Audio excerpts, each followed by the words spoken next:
a iniciar. En este contexto hay un trabajo muy puntual de la doctora Susana González Reina, porque ha sido nuestro ejemplo, nuestra inspiración, y tiene un seminario en la Facultad de Ciencias Políticas y Sociales de la UNAM, en donde se han integrado muchas personas gracias a su generosidad y también gracias a su entusiasmo. Una de ellas es Eva Salgado, que es una de las investigadoras más importantes de este país, y que también, gracias a su luz y gracias a su talento, pues los estudios de periodismo en México van teniendo cosas mucho más significativas e importantes. Entonces, estamos ahí varias personas, entre ellas Francisca Robles, que también en la facultad ha marcado una pauta muy significativa. Y pues vamos a dar inicio, no sin antes también agradecerle al profesor Joel Sánchez y a su grupo de géneros periodísticos de opinión que estén aquí presentes, y que aprovechemos esta pasión por el periodismo y escuchar a tres personalidades maravillosas. Entonces vamos a iniciar, y no sé si queremos ya empezar a tomar la palabra, y pues nos gustaría que Francis iniciara esta charla con ustedes. Francisca Robles, doctora en Ciencias Políticas y Sociales de la Facultad de Ciencias Políticas. Francis, por favor. Pues buenos días a todos, compañeros y queridos alumnos de Elvira y de esa pues también generosa universidad, que nos ha acogido. Al acoger a Elvira en sus líneas académicas, hemos entrado nosotros también, y siempre de buena manera. Entonces también agradezco al cuerpo académico de la Universidad de Hidalgo que nos recibe. Yo me he dedicado últimamente a estudiar los procesos narrativos del periodismo. El periodismo se ha caracterizado a partir de la convergencia mediática por esta habilidad para contar la realidad. Ya los géneros periodísticos tradicionales se dividían en informar, interpretar y opinar. Yo creo que esos mismos géneros periodísticos ahora tienen un aderezo, la narración. Cada vez queremos más que vivir, que nos cuenten la realidad o contarla. Y un aliado de este tipo de procesar la realidad es los testimonios y los relatos vivenciales. Entonces, con las herramientas que ahora todos ustedes tienen, cualquiera puede subir un testimonio, una grabación en el sitio, pueden hacer versiones alternativas, yo les llamo, de las versiones periodísticas. Esto ha generado dos fenómenos. Por un lado, que el periodismo esté constantemente siendo complementado por otro tipo de versiones que no son periodísticas. El agarrar un micrófono o el tener un celular, el marcar un video, no nos hace periodistas. Nos hace en todo caso colaboradores del mensaje periodístico. Debemos recordar que nosotros estudiamos periodismo porque somos profesionales, y la intención, el uso, la imagen, los elementos, nosotros sí los tenemos que procesar y editar. Entonces, hay una edición narrativa de la realidad. Así como hay una edición técnica, ahora estamos en la edición narrativa. Y cualquier colaborador de las redes sociales colabora con la edición narrativa, pero siempre debe haber una cabeza periodística que le dé sentido a esa narración. ¿Cómo le damos sentido? En el último libro que estamos trabajando nosotros, estamos revisando los discursos de la pandemia. Una forma de dar sentido es obtener algunos testimonios. Con los testimonios que estoy clasificando en este momento yo, pues me he encontrado dos realidades, la realidad oficial y la realidad subalterna, la de la no oficial. ¿Quiénes dan la oficial? Las instituciones, los representantes de la salud, dan las versiones de la pandemia, pero tenemos la otra realidad, la de las víctimas. Y a las víctimas, ¿quién le da voz? Pues también los medios. Y entonces, de alguna manera, las víctimas también son procesadas y mediadas sus relatos y sus testimonios por los medios. De tal manera que no tenemos una versión única, tenemos una versión alterna. Estas versiones alternas ya se han trabajado por la literatura testimonial. Los fenómenos de guerra, la guerra civil, las dictaduras militares tuvieron una versión y tuvieron un momento de la historia. Después salieron otras versiones, las versiones de las víctimas y de los sobrevivientes. Estas versiones se consideran alternas. Entonces nos enteramos, por ejemplo, que en Argentina, mientras se estaba desarrollando la Copa Mundial, en otro lado muy cerca estaban torturando a la gente, ¿no? O Rigoberta Menchú, que nos cuenta su historia de cómo fue desaparecida su familia. Entonces, todas las versiones alternas antes esperaban un poquito más a salir a la luz. ¿Y por qué? Porque los medios convencionales eran impresos. Ahora no se esperan tanto. Ahora sale una nota, inmediatamente salen los textos complementarios de la nota, que son las entrevistas, a veces salen hasta spots, y en medios digitales trabajan mucho titulares y resúmenes. Y a la par que están saliendo titulares y resúmenes de la realidad narrada, ya están subiendo los colaboradores de las redes sociales, los colaboradores voluntarios, y están subiendo testimonios y versiones alternas. Entonces, es importante esto, ¿no? Porque nos están echando la competencia a todos los colaboradores de las redes sociales, porque pues se creen informadores o se creen portadores de verdad. Entonces estamos revisando también esto, ¿quién tiene la verdad? Yo creo que la verdad absoluta no existe, existen diferentes versiones de verdad y cada uno de nosotros pues las va a tener de acuerdo a cómo se relaciona con los fenómenos sociales y los problemas sociales. En el caso del COVID abundan versiones de las injusticias, el trato a los pacientes. Yo personalmente voy al Seguro Social cada mes por medicina y sí veo que nos falta mucha educación para tratar al otro. Entonces, la construcción del otro no existe como nos las cuentan. No es de respeto, no es de simpatía, al contrario. En esta unidad donde yo voy, aquí en Tlalpan, la Clínica 10, se aisló una parte para el trato del COVID y no hay muy buen trato. Entonces, no podemos nosotros quedarnos ya con una sola versión. El periodismo, como lo aprendimos, pues era la versión de los medios, era la que se imponía. Incluso teníamos líderes de opinión. Ahora creo que los líderes de opinión ya no tienen ese nicho. Ahora tienen que compartir el nicho con otros, pues que no le lideran, pero que compiten con ellos por algo que no nos debería de gustar, las audiencias. La audiencia se capta por el nivel de espectáculo que se arme de la realidad. Entonces la realidad narrativa es eso, es un espectáculo. Y como espectáculo tiene que llevar atención, tiene que llevar escenas, tiene que llevar algunas dosis de sangre, algunas dosis de dolor, porque también está demostrado que nos sigue gustando la sangre y lo irregular. ¿Qué es esto de lo irregular? Los asaltos, violaciones, choques, ese tipo de realidades cuando nos las presentan nos atraen mucho, atraen muchas audiencias y diversas. Y no sabemos todavía, eso no se ha estudiado bien, qué hace la audiencia con aquello que recibe. Y parece ser que lo que hacía cuando empezaba el periodismo digital, lo que hacía era asimilar formas de contar. Entonces fuimos aprendiendo junto con todas las personas cómo se testimoniaba la realidad. Y ahora lo que vivimos es eso. La consecuencia es el gran aprendizaje que tuvieron las audiencias de cómo registrar la realidad. Entonces, estoy trabajando en eso, en los registros. Debemos de saber esto. La realidad se registra, quién la registra, cómo la registra, para qué la registra, por qué la registra. Y tenemos otro fenómeno con el periodismo digital. La realidad se construye, se reconstruye, se utiliza y se reutiliza. ¿Cuántos años han pasado el terremoto del 85? Y todavía, cuando es el aniversario del 85, nos torturan a quienes lo vivimos con ese tipo de imágenes. Nos reestructuran el relato del terremoto. Y estoy segura que ustedes conocen personas que vivieron el terremoto y tienen su propio relato. Pero tenemos un relato único, un relato estándar, que es el relato mediático. Cuando vienen los aniversarios se reviven imágenes, se reviven testimonios y parece ser que eso gusta a las audiencias, dejan altos niveles de rating.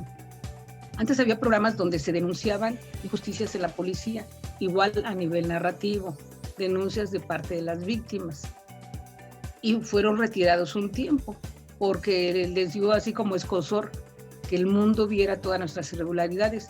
Ahora ya están de regreso, sobre todo Azteca tiene programas donde pues explotan mucho este tipo de mensajes. Uno de mis alumnos trabaja de camarógrafo de un compañero de Nota Roja, de Diablo Becerril, y andan toda la noche buscando choques, asaltos, irregularidades, y me cuenta que es orden, que les llama la atención y que es orden, tienen que salir toda la noche a buscarlo, porque eso es lo que la gente quiere ver. Entonces, yo creo que estamos asistiendo a un fenómeno doble, la transformación de la práctica del periodismo, pero también de la expectación del periodismo, pero también de la realidad construida por el periodismo. Entonces, esa es nuestra importancia. Ustedes que estudian periodismo van a tener algún día el poder de ordenar la realidad y contarla como ustedes la vieron, pero depende en el nivel en que se encuentren en el sistema mediático de lo que pueden hacer, porque recordemos que el periodismo no se hace solo, ni se hace en una persona. En los medios hay jerarquías, entonces quienes tienen el poder de construir, reconstruir, presentar y presentar, pues de información, los jefes de redacción y las líneas editoriales y las posturas de cada medio. Los medios alternativos como el internet, las alternativas de información no tienen tanto poder ni tanto potencial, pero quien les da luz y quien los alumbra, pues son los medios masivos. De tal manera que ahora los medios masivos tienen el trabajo gratuito y voluntario de todos los colaboradores de redes sociales. Cuando ustedes ven un asalto grabado por una cámara, no viene crédito de quién es la cámara o...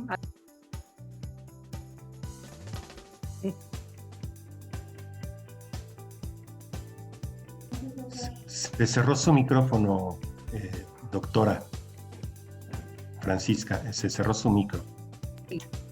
Sí, ya se me abrió, ya lo abrí. Perdón, se me cerró. Les digo que entonces tenemos que trabajar mucho desde las aulas, porque ahora las realidades han cambiado y las realidades que nos deben de preocupar, pues es formar más ética para el levantamiento y el registro de las imágenes y colaborar para que algún día se reconozca la autoría de las imágenes y testimonios de redes sociales que usan los medios, porque es un trabajo que se usa y se reusa y jamás se paga.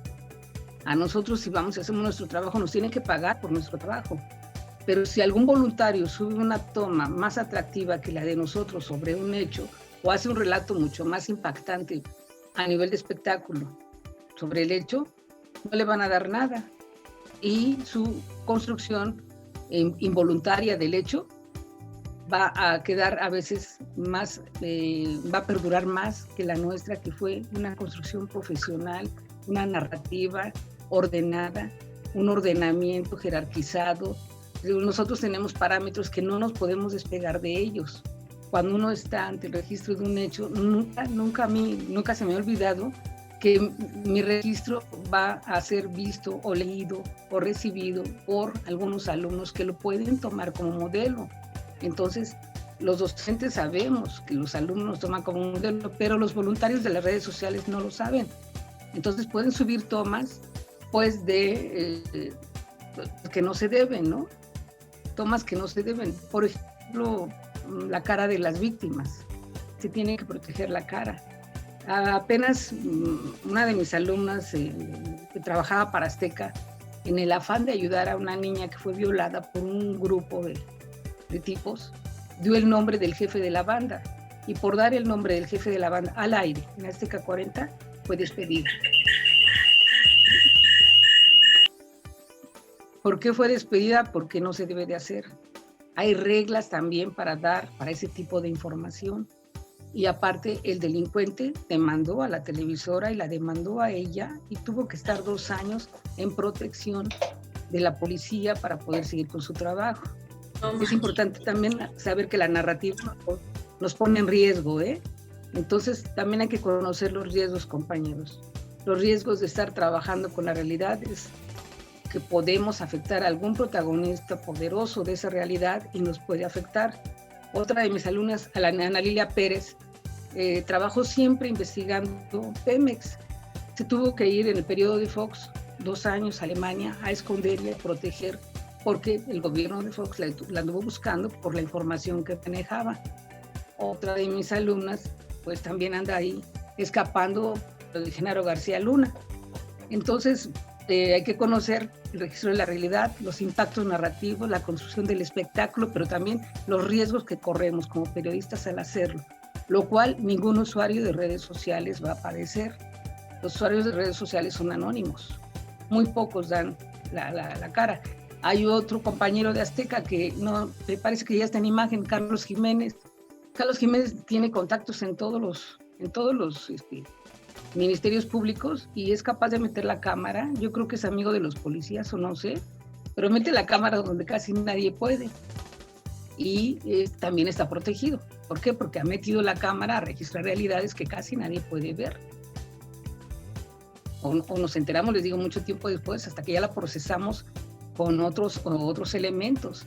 El caso de la señora Cassés, que fue un relato armado directo por los medios, por alguien que quiso manejar una realidad alterada, pues ya lo han estudiado y está muy alterado, todo está alterado, todos los documentos están alterados, toda la realidad está alterada. ¿Por qué?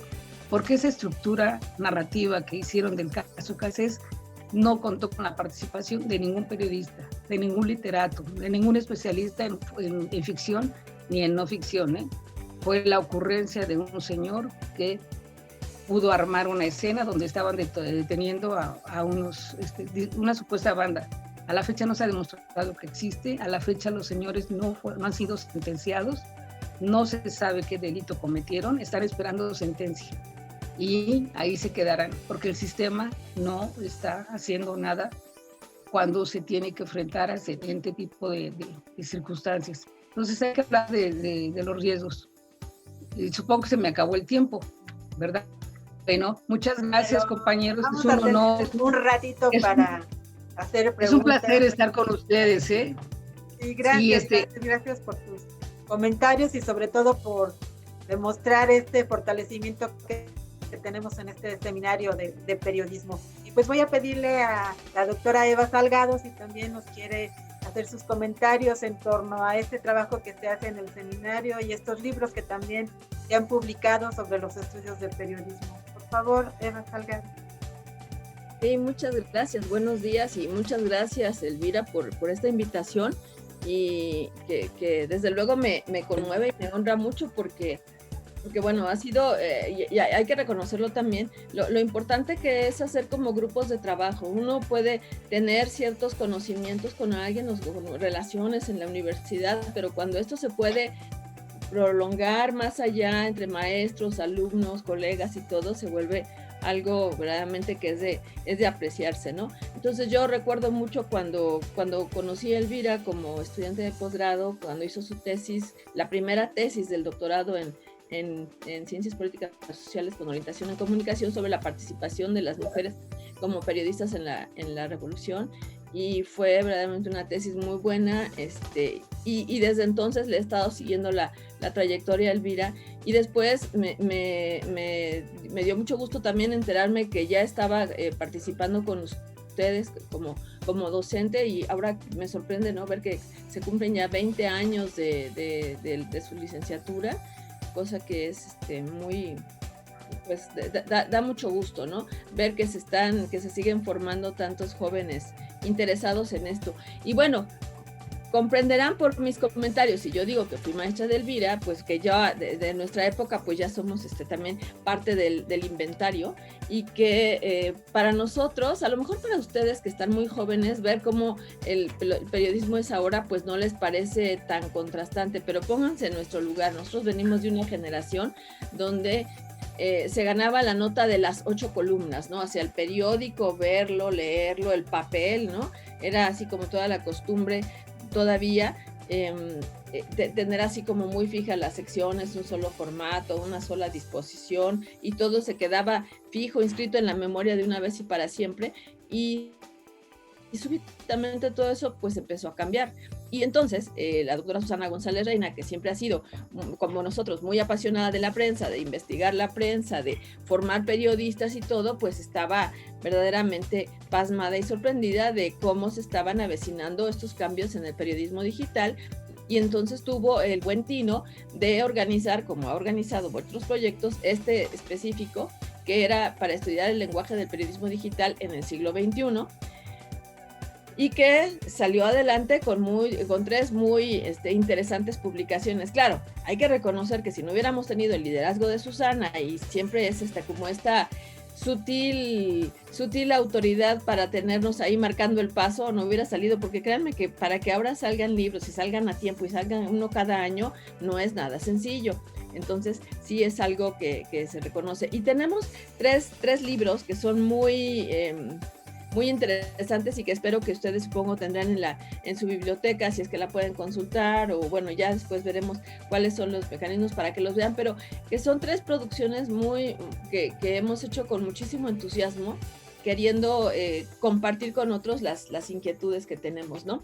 Entonces, el primero era como una puesta en escena de todo lo que nos estaba llamando la atención, que lo llamábamos el discurso periodístico en el siglo XXI. ¿Y por qué discurso? Bueno, pues porque nosotros, aparte de nuestro amor por el periodismo, también compartimos otra afición, que es el interés por los discursos y específicamente por el análisis del discurso. Cuando digo esto, no piensen que estamos pensando en los discursos de un político, no, pensamos en un concepto amplio de discurso como una producción verbal, no verbal, multimodal, o sea, todo lo que la gente hace, emplea mecanismos para comunicarse o intentar comunicarse con otro. Entonces, bueno, nos interesaba mucho el discurso y por eso fue el proyecto titulado El discurso del periodismo digital, y el primer tomo que ofrecimos para nuestros lectores, que sobre todo estábamos pensando en jóvenes lectores, en estudiantes así como ustedes, que además hay que reconocerlo. Si no fuera por jóvenes estudiantes como ustedes, no estaríamos pensando esto y a lo mejor seguiríamos viendo la nota de 8 columnas y periodismo impreso, porque a uno lo que lo forma mucho son también los estudiantes y su dominio de la tecnología y sus inquietudes y su forma de estar siempre arrojando como esta mirada fresca para ver cómo cambian las cosas.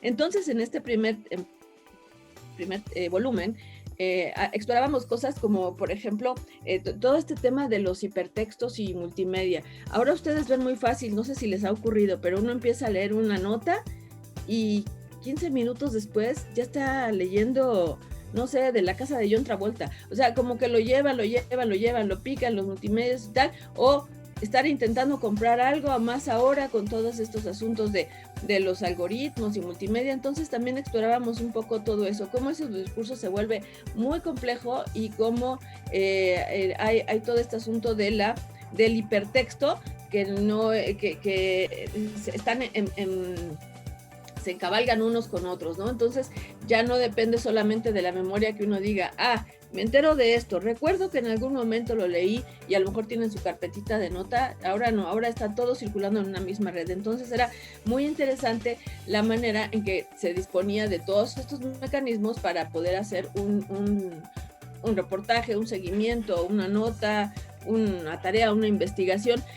Y todo esto se los digo porque obviamente para nosotros implicaba como la fascinación de que algo se pudiera hacer así y no de otra manera. Esa es un poco la ventaja de ser un poco mayor, que nos ha dado la oportunidad de la extrañeza, pero al mismo tiempo hay que reconocer que la tecnología nos llegó en un momento lo suficientemente oportuno para que todavía pudiéramos hacer buen uso de ella. O sea, no solamente mirarla a lo lejos, sino que toda esta combinación, ¿no? Crecer con un tipo de prensa y ahora estar viendo, haciendo, disfrutando, enterándonos y compartiendo y analizando otro tipo de prensa. También, por supuesto, nos llamaba mucho la atención cómo se relacionaban los medios de comunicación tradicionales con las redes sociodigitales, ¿no? Con Twitter, con Facebook, como ya la nota ya ni siquiera la encuentran dispuesta en un solo medio, sino que muchas veces ahí está como esta fragmentación y pedazos, ¿no? De nota. Entonces, ¿cómo les llega la información? Pues ya esta práctica de que si alguien lee una nota, es raro que lo vean por una afición de estar viendo solamente o leyendo un solo periódico o viendo un solo noticiero, sino que las noticias andan ahí como huérfanas, ¿no? Entonces nos llega por una nota de WhatsApp, nos llega por una red, nos llega por otra cosa, nos llega porque estaba como un trending topic, nos llega de muchas formas. Entonces era también un poco esa idea de explorar. Luego, en este libro, a mí, el artículo que yo hice era ver la participación de los lectores como productores de opinión, que venía yo de una tradición cuando si alguien leía una nota y quería hacerle saber la opinión al periódico o un desmentido, había que escribirla, había que doblarla, había que ir a los lugares donde se depositaba. Bueno, tal vez ya mi época no es tan antigua, no, pero sí un poco había que tal vez que mandarla por fax para que llegase, y ahora era tan sencillo, es tan sencillo que uno ve la nota y puede ahí opinar, de que se la dejen tachada o no, eso ya es otra historia, pero hay una muchísimo mayor participación, incluso hay muchos productores, gente que escribe notas de opinión, que arman sus notas a partir de las opiniones de sus lectores, ¿no? Entonces analizábamos ese fenómeno.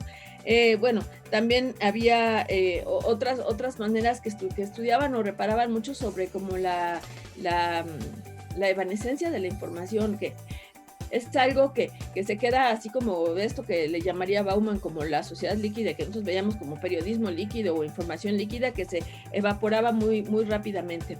Bueno, y luego ya al siguiente año, estoy hablando del 2018, se publicó un segundo libro, que aquí ya lo que intentábamos hacer era algo más específico sobre no solamente hablar de como panoramas grandes, sino también hablar de la teoría y la práctica y del método para hacer este ejercicio, ¿no? Entonces, aquí hablábamos mucho de cosas como las que ha hablado mi querida compañera Francisca, sobre cómo se hace el periodismo audiovisual y la investigación y lo que implica y todo lo que tiene que hacerse para hacer una buena metodología, porque no nada más es llego y escribo, sino también todo el seguimiento. Lo que hace la diferencia entre el periodista ciudadano y el periodista de verdad, porque tienen ustedes que tener muy claro, y por algo van a estar 4 años en la universidad, porque tienen que tener esa formación que no la va a tener cualquiera, porque llega y un día cualquiera saca su cámara, graba y dice, ya soy periodista, ¿no? Entonces, ¿para qué estudias ahí si yo lo puedo hacer igual y yo mando y yo estoy proporcionando información? No, entonces ese es el tipo de cosas que nosotros estábamos revisando. También en esa publicación yo pensé y reflexioné mucho sobre los cambios y continuidades del lenguaje periodístico de antes con el de ahora, reflexionando sobre la gran diferencia y el papel que tiene el discurso verbal, el no verbal, el asunto, por ejemplo, del impacto de una fotografía. Hay portadas de periódico que verdaderamente yo no puedo todavía olvidar, así de tan marcadas que quedan en la vida de uno. Yo recuerdo alguna vez ver un periódico en la jornada, que al día siguiente del ataque en las Torres Gemelas, y entonces estaba así como el gran acercamiento a las torres, y yo decía, bueno, ¿cuál va a ser la portada de ese día, no? Porque un día antes se había estado hablando de las Torres Gemelas, y la portada era así, pero me pareció bien interesante, una sola pregunta era interrogativa, ¿quién? ¿No? Y entonces es así como esas cosas que se le quedan a uno grabadas y que son realmente muy emotivas, sobre todo pensando en que ahora pues se enfrenta uno a, no sé, cientos o miles de notas, información diaria. Entonces era un poco pensar en esos cambios, en las continuidades, o sea, que sí permanece y que verdaderamente son cosas muy distintas. Luego hay ahí también un trabajo muy interesante de Evelyn Castro, otra colega muy querida, sobre el asunto de los nuevos géneros, porque en nuestra época eran los géneros periodísticos, informativos, interpretativos y de opinión, ¿no?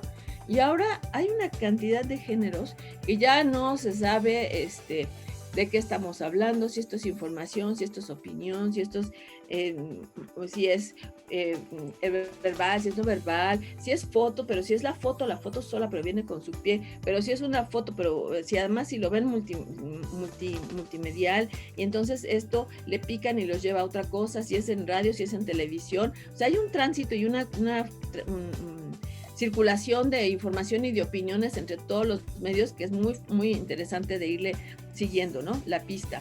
Entonces también estaba allí un trabajo muy amplio que hace también la propia Francisca sobre la narrativa periodística transmedia, Y otra cosa sobre el periodismo literario. Esto cuando el periodismo y la literatura se juntan, que es algo fascinante, ¿no?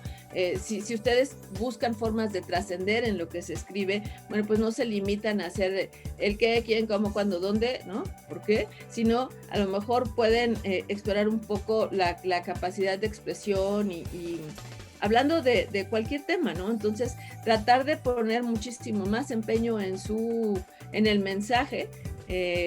Acuérdense esto que correspondía a la función poética según Roman Jakobson. Bueno, pues si esa función poética, si la pueden ustedes explorar, es interesante, ¿no? La opción. Y bueno, y ya en el último libro pensábamos que nos íbamos a centrar en momentos estelares del periodismo en relación con ciertos acontecimientos de la vida social. Entonces, bueno, explorábamos algunos casos interesantes sobre algunos titulares relevantes en los periódicos.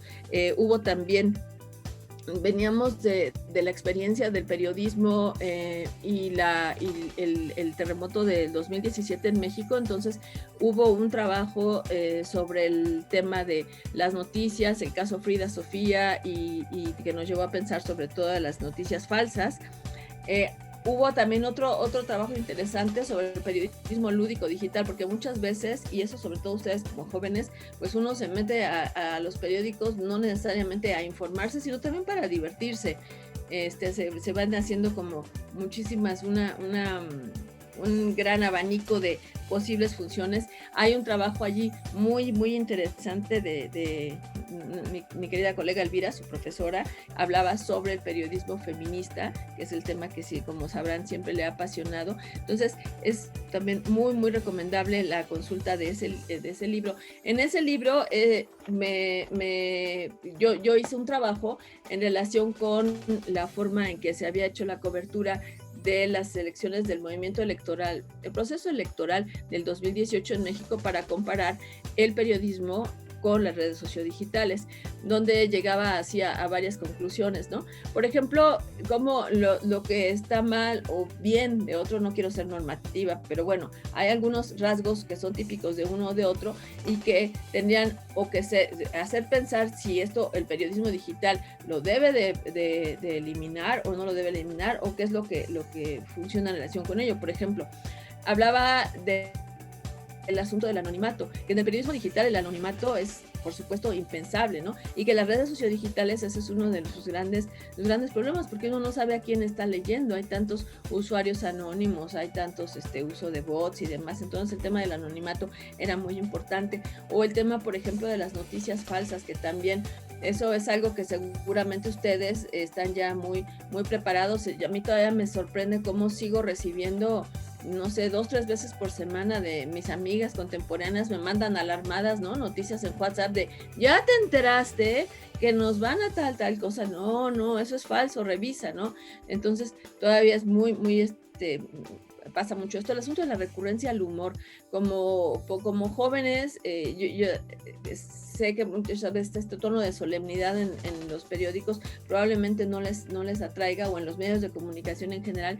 Entonces creo que sí es importante a veces retomar esas experiencias que hay sobre el humor, la función informativa, la viralización o no, la posibilidad de que algo de repente se sube así como válvula de olla express y de repente se apaga, ¿no? Entonces, bueno, la mayor interacción entre el medio y sus lectores, lo que ya les hablaba antes de las mayores posibilidades de hacer búsquedas en la propia red, y también una reflexión sobre los códigos lingüísticos y semióticos en un tipo de prensa y en otra. Entonces creo que pueden encontrar ustedes, si quieren reflexiones más o menos actuales, organizadas y sistemáticas, pues pueden encontrar varias sobre lo que está pasando en el periodismo ahora, y sobre todo con esta mirada comparada de lo que era el periodismo antes en relación con lo que hay ahora en México. Pues creo que podrían encontrar allí alguna idea de interés. Y si no, bueno, pues por lo menos podrán ver lo bonito que es de que haya grupos que se pueden ver, encontrar, unir y trabajar y producir y hacer con mucho contento y alegría productos para ustedes, jóvenes estudiantes. Bueno, muchas gracias. Gracias, Eva, gracias por este recorrido, por estos libros. Y pues ahorita que tenemos pues desgraciadamente esta situación de estar cautivos en casa, pues aquí tengo varios libros que regresando inmediatamente a las actividades compartiré con mis colegas y con nuestros estudiantes para que los tengan ahí muy a la mano y los puedan sobre todo consultar, que es lo que queríamos y es lo que Susana González Reina nos ha enseñado, ¿no? A compartir estos conocimientos. Y ahorita les voy a poner los títulos de los libros que ya les están interesando y vamos a darle la palabra a la doctora Susana González Reina para que nos acompañe también en esos estudios del periodismo. Querida Susana, por favor. Sí, gracias Elvira, gracias a todos, buenos días. Agradezco infinito esta oportunidad de compartir con ustedes pues un trabajo que se ha hecho con mucho entusiasmo y que precisamente es con el propósito de la enseñanza del periodismo, de lo didáctico. Así es. Pues yo me siento honrada con Elvira y pues cual su costumbre de hablar es muy generosa, es muy cálida hacia con las personas y bueno, me hace sentir así como muy querida y yo se lo agradezco infinito. Y el trabajo con mis compañeros en el seminario pues también me conmueve porque iniciamos pocos y ahora somos muchos y decimos, bueno, ¿cómo nos organizamos para las sesiones que antes eran una mensual y ahora van a tener que ser varias? Porque hay mucho entusiasmo en trabajar en conjunto, en dialogar, en discutir, en nuestro gran tema de lo que es el periodismo. Ahora sí que como dice Eva, de su época, yo todavía soy anterior a la época de Eva. Entonces, bueno, nada más como dato curioso, yo entré a estudiar la carrera de periodismo porque me interesaba viajar por el mundo haciendo reportajes. Hablo de mi vida personal y de mis inquietudes de juventud. Y entré a estudiar el periodismo, hice mi servicio social con un profesor investigador y heme aquí. Ni fui por el mundo a investigar y hacer reportajes, me uní a lo que es la docencia y la investigación, me ha apasionado desde entonces, o sea, como que me enganché de corazón completa, encontré ahí mi lugar porque pensé que compartir lo que uno va conociendo es lo mejor que me ha pasado. Entonces, esa es la razón del seminario, de invitar gente y también el agradecer que ustedes estén interesados en participar en este grupo de querer conocer. Hablo de todas las edades, que obviamente todas son abajo de la mía, pero esto como que se rompe el estudio y el querer compartir, pues ya no significan tanto las edades, o por lo menos así lo siento yo. Bien, ya adelantaron algo, pues tanto Elvira y mis compañeras, profesoras, doctoras, con las que pues me une una profunda inquietud en el estudio, pero más también me une una amistad que ha surgido a partir de compartir este interés por estudiar al periodismo y también en producir material que pueda ayudar a las siguientes generaciones a formarse en el periodismo desde el punto de vista del qué hacer, cómo pensar, qué es este mundo, cómo organizar mi visión, mi cabeza, cómo me fijo, qué es importante, qué no es importante, desde la perspectiva de quien estudia el periodismo, que es la perspectiva que estamos manejando en este seminario que ha interesado tanto y que pues vamos a continuar produciendo material. De momento, estos fueron estos 3 libros que menciona Elvira y a los cuales ya se refirieron mis compañeras, son el producto cada uno de un año de trabajo y un trabajo muy intenso y muy difícil de definir y decidir qué decíamos y qué decíamos que fuera muy importante en un texto muy breve, porque pues éramos varios los que queríamos decir algo. Entonces, esta confección de libros también y significa un trabajo en equipo compartido y que estamos de acuerdo en señalar quién es, cómo, qué se dice y los distintos temas. Los 3 libros, si bien abarcan temas diferentes dentro del periodismo, cada artículo se va ocupando de distintos aspectos de lo que hay que decir. Hay mucho más por decir de lo mismo. Lo que pasa es que hay que acotarlo a un libro. Entonces, queremos seguir trabajando en esto para seguir produciendo al respecto. En el proyecto nos interesó, como primera propuesta de estudio, ver qué es el lenguaje en el periodismo.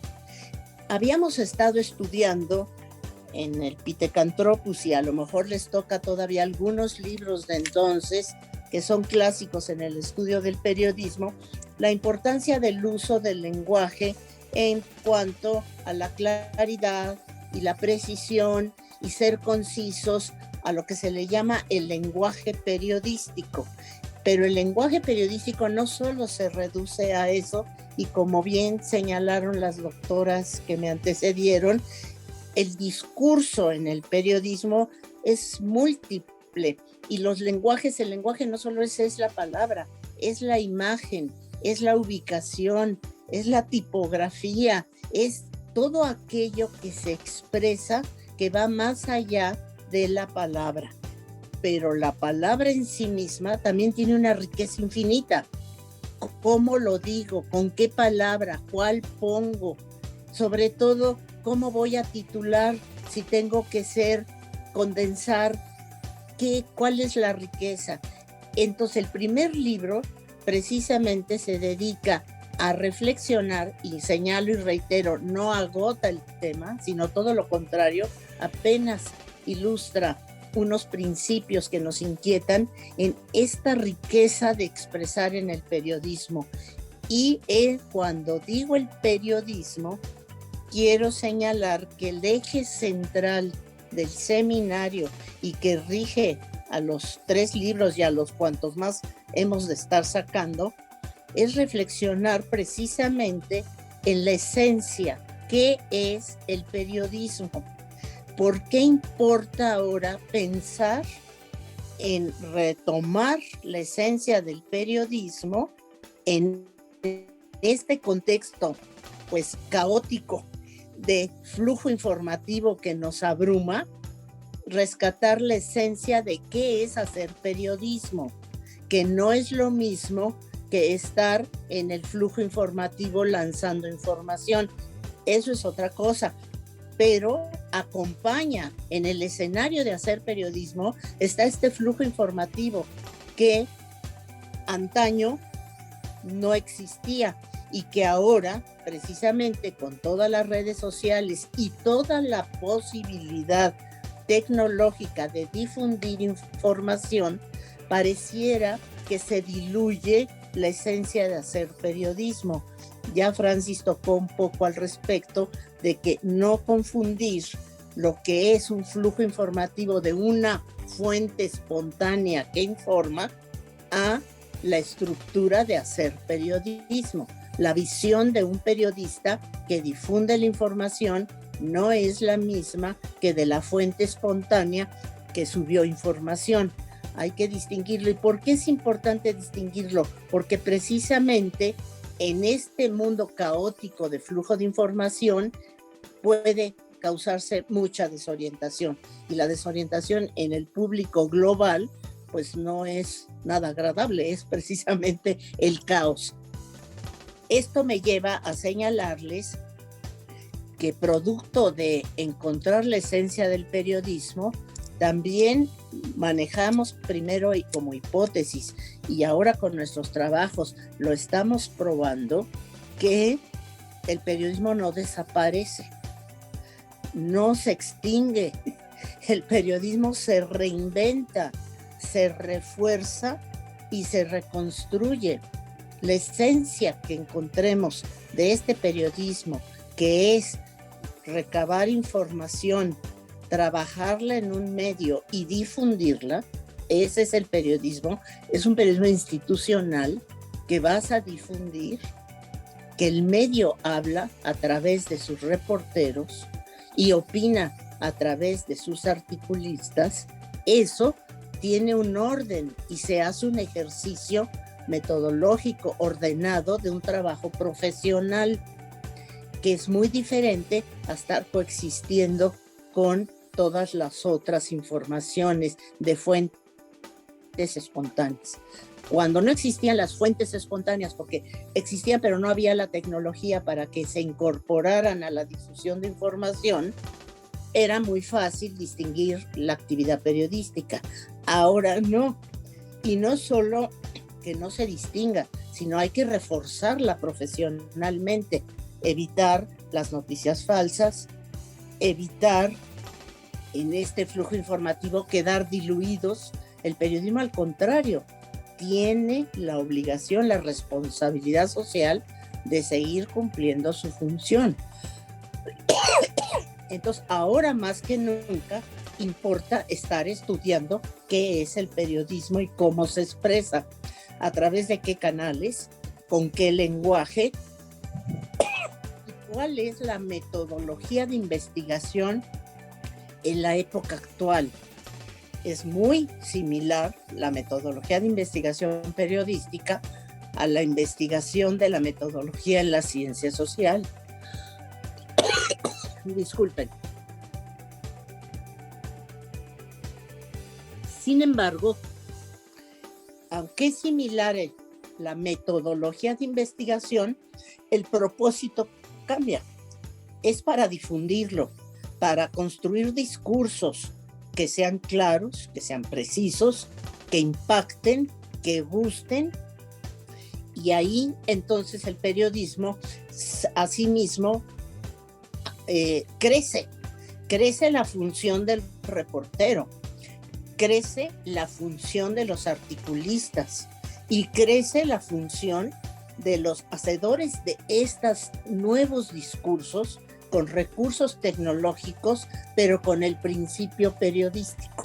Entonces van surgiendo, con la columna vertebral del periodismo, nuevas formas de expresión de este discurso. Y esto lleva también a que la teoría y la metodología de investigación del periodismo también se enriquezca y se multiplique. Se está fortaleciendo el periodismo de investigación, el periodismo de divulgación de la ciencia, el periodismo de datos, pero sigue siendo periodismo. Para mí, lo que quiero yo, pues ahora sí compartirles y reforzarles, es que el eje vertebral de todos nuestros estudios y el producto de estos libros es qué es el periodismo, cómo, a través de qué discurso se expresa y hacia dónde va. Y que el periodismo de antaño ya no existe. Y si no se reinventan los periódicos pequeños y los periódicos que siguen un poco un modelo que ya no pertenece al flujo informativo actual, desaparecerán. Eso sí, no el periodismo, sino los periódicos que no se incorporen a las nuevas formas de, y que es a lo que le llevamos, es el nuevo escenario del periodismo, pero que el periodismo vive y ahí está. Pues de mi parte sería todo, porque en cuanto aparece la carita sonriente de Elvira, quiere decir cállate. Entonces, bueno, no, yo agradezco esto, y si esto fue así nada más una pincelada con referencia a estos libros, con mucho gusto, hablo por mí, pero yo sé que todos los colegas del seminario estaríamos dispuestos a compartir mucho más con ustedes si ustedes están interesados, que ojalá que sí, porque si quieren estudiar periodismo están en el camino correcto. Ahorita la sociedad nos necesita, los periodistas nos necesita mucho. Bueno, pues gracias por compartir esto conmigo, y pues Elvira, ya me callo. No, al contrario, no que tuviéramos más tiempo para charlar, pero pues mira, ahorita a mí lo que me da más alegría es que mis colegas que dan periodismo aquí en la Universidad Autónoma del Estado de Hidalgo, pues ya están dispuestos, animados e inspirados leer los libros y seguramente también a compartir algunas experiencias en su seminario, que siempre es tan generoso, tan analítico y tan profundo. Entonces, pues vamos a cerrar esta charla tan corta, pero tan totalmente generosa, con algunos comentarios o alguien que quiera hacer alguna pregunta de mis colegas, de los estudiantes. ¿Alguien por ahí quiere hacer algún comentario? ¿O solamente quieren hacer una ola virtual?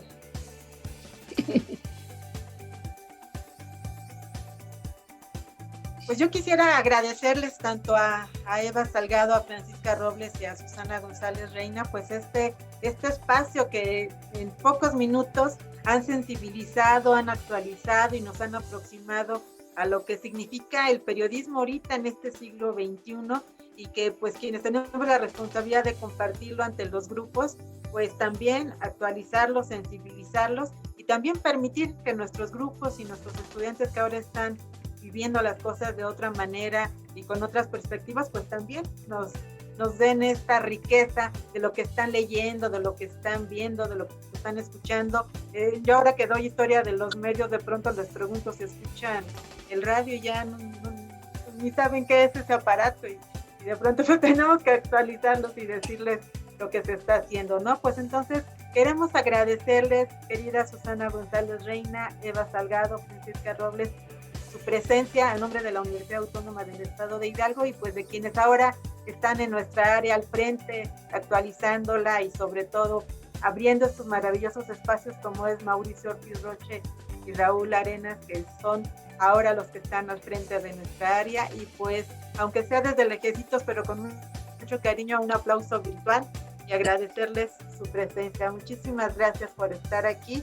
Y pues invitamos a nuestros alumnos, a nuestras alumnas, a cada colega, y pues también a ustedes que estén pendientes de todos los eventos que se están celebrando, que son muchos, y todos con una sola idea, ¿no? Agradecer y celebrar la existencia de una licenciatura como la de comunicación aquí en la Universidad Autónoma del Estado de Hidalgo.